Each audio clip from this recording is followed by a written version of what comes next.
विष्णु भगवान की जय। सभी आदरणीय विष्णु भक्तों को निवन प्रणाम। सब पर भगवान की कृपा सदा बनी रहे। आज भगवान की वेदमयी वाणी का शब्द नंबर 110। ओम देवदर्शनम पुण्य पुरुषनम पाप नाशनम दीठा देव का मुख बाह्य जन्म जन्म का दुख दीठी चौथ भागी चौथ श्रीजम्बेश्वराय नमो नमः।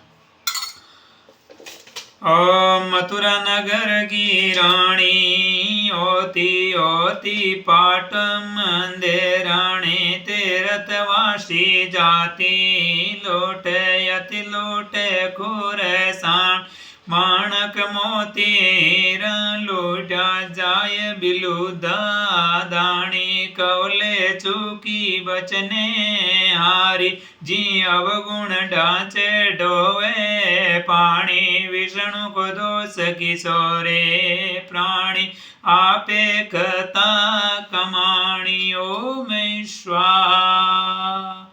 और विष्णु भगवान की जय हो।